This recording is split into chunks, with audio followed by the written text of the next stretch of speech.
Thursday evening, Hamilton County Sheriff's deputies received a call for CPR in progress at an Ooltewah home. When they arrived, they found 29-year-old Gabriella Carvalho Perpétuo unconscious, a bite mark on her shoulder, bruises all over, and a stab wound to the abdomen. Her boyfriend, former first-round draft pick Darron Lee, told officers Perpétuo may have fallen in the shower. But investigators found broken glass in the kitchen, blood spattered throughout the house, and cleaning supplies in, quote, abnormal places.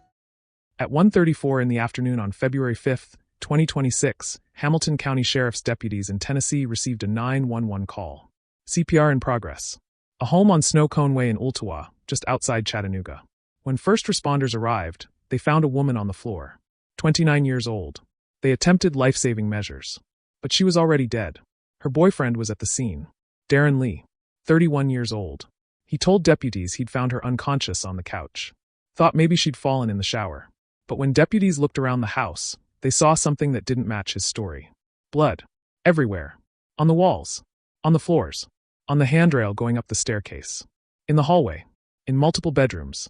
Just about every room but one. And cleaning supplies. Clorox wipes out of the package. On the floor. Swipe marks showing attempts to clean up blood. Deputies detained Darron Lee at the scene. Charged him with first-degree murder and tampering with evidence. The victim was Gabriella Carvalho Perpétuo, from Florida. She and Darron had been renting the house together for 10 days. And Darron Lee was a former NFL linebacker. First-round draft pick for the New York Jets in 2016. Played at Ohio State. Won a Super Bowl with the Kansas City Chiefs in 2020. But he had a history. A long history of violence. Against women. Against his own mother. Against the mother of his child. And on February 5, 2026, according to prosecutors, he beat Gabriella Perpétuo to death. Welcome to Beyond Guilty. On this channel, we go beyond the guilty verdict of the judicial system and lay bare human nature. Gabriella Carvalho Perpétuo was 29 years old. From Florida. Described by her family as someone who never met a stranger. Full of life. Darron Lee was 31 years old. Born in Chattanooga, Tennessee, but moved to New Albany, Ohio as a child.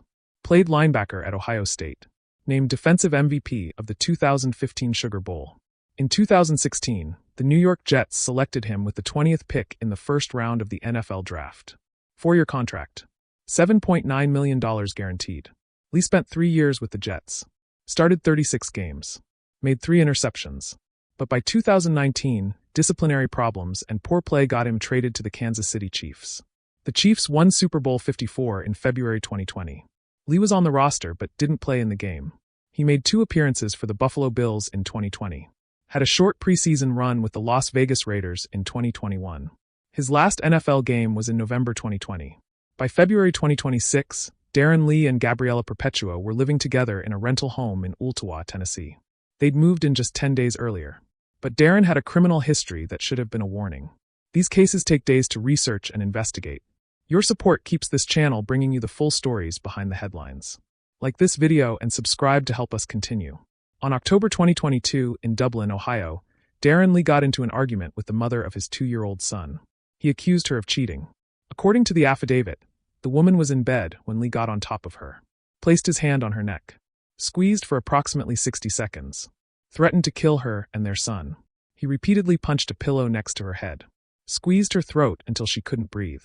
Then he threw her phone at the wall with enough force that it bounced back and struck her in the head. Her ears started bleeding. He threw a remote at her but missed. When she went downstairs, Lee followed. Grabbed her by the neck. Threw her to the ground. She eventually escaped the home with their child. 6 months later, on April 3, 2023, Dublin police responded to another domestic violence call involving Darron Lee. This time the victim was his own mother. The mother of Lee's child had contacted Lee's mother, saying she felt unsafe. When Lee's mother arrived at the home, an altercation occurred. According to police, Lee pushed his mother into a wall. Shoved her to the ground. Punched her in the face 8 or 9 times. She was taken to the hospital for facial injuries. Lee was arrested and charged with domestic violence and assault.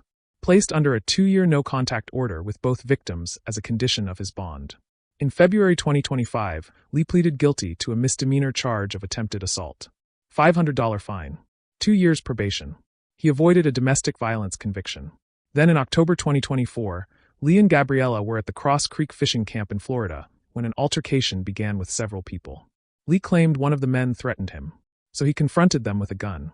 The victim said Lee pointed the gun directly at him, pushed him to the ground as he tried to run away.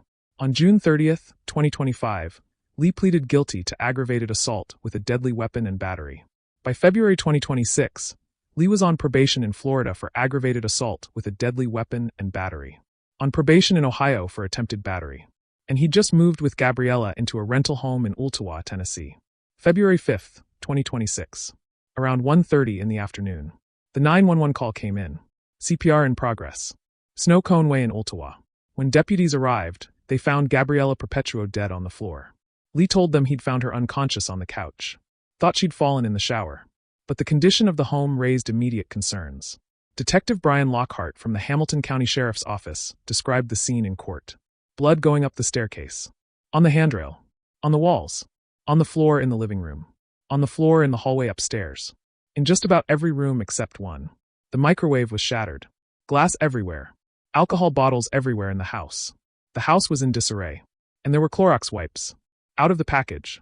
On the floor. Swipe marks showing someone had tried to clean up blood. Deputies detained Lee. Noticed he had injuries consistent with a violent altercation. Facial injury. Lacerations on his hands. Wounds on his chest. Blood inside the case of his cell phone. His phone and clothing were seized as evidence. He was taken to the Hamilton County Jail. Stories like this reach more people when you share them. Help us honor these victims by sharing this video with someone who follows true crime. A search warrant was executed on the home. Investigators documented Gabriella's injuries. What they found was horrific.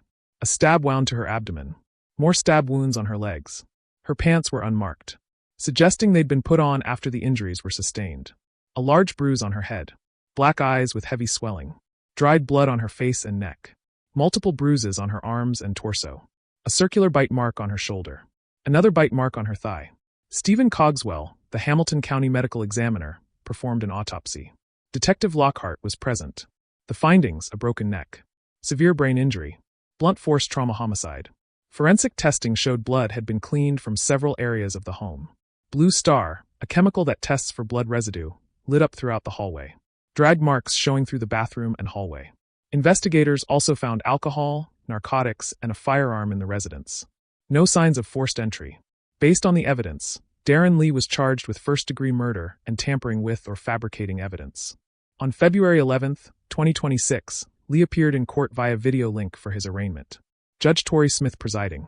Hamilton County District Attorney Cody Womp argued for Lee to be held without bond. Said the case could qualify for the death penalty. Mr. Lee was in a home with a female that was, for lack of a better term, beaten to death, Womp said in court. And the explanation that he gave doesn't make any sense whatsoever. Womp noted Lee's prior criminal history. Probation in Florida for aggravated assault with a deadly weapon and battery. Probation in Ohio for attempted battery. Multiple victims. A pattern of violence. Deputy Public Defender Mike Little represented Lee. Argued that bond is often set for homicide defendants, even those with prior felonies. Said it was too early in the case to make statements. Judge Torrey Smith denied bond. Said the proof was evident and the presumption was great. Lee would remain in custody. A preliminary hearing was scheduled for March 9, 2026. Gabriella's stepfather issued a statement on behalf of the family. On behalf of the family of Gabriella Carvalho Perpétuo, who was brutally murdered by Darron Alexander Lee, we would like to inform that we will be issuing an official statement in the near future. At this moment of deep pain and mourning, we kindly ask for understanding and respect as our family gathers strength to speak publicly about this tragedy. The statement continued. We sincerely thank all members of the media, authorities, friends, and the community for their cooperation, support, and heartfelt condolences during this extremely difficult time. We are grateful for the solidarity shown to our family and for the commitment to seeking truth and accountability. May justice be done, and may no other woman ever have to endure such an atrocity. Gabriella's family set up a GoFundMe to prepare for a civil case. Regina McDevitt of the Hamilton County Family Justice Center spoke about the warning signs. History is a predictor of future behavior. So is there any history of domestic violence in previous relationships? Have they ever strangled you? She emphasized that a victim's choice to leave is ultimately up to them, but resources are available.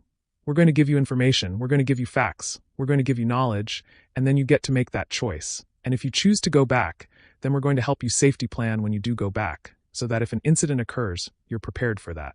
Gabriella Carvalho Perpétuo is gone. Darron Lee sits in Hamilton County Jail awaiting trial. Held without bond. facing life in prison or potentially the death penalty. The warning signs were there for years. Multiple victims, multiple convictions, a pattern that escalated. But on February 5th, 2026, they became fatal. This is beyond guilty.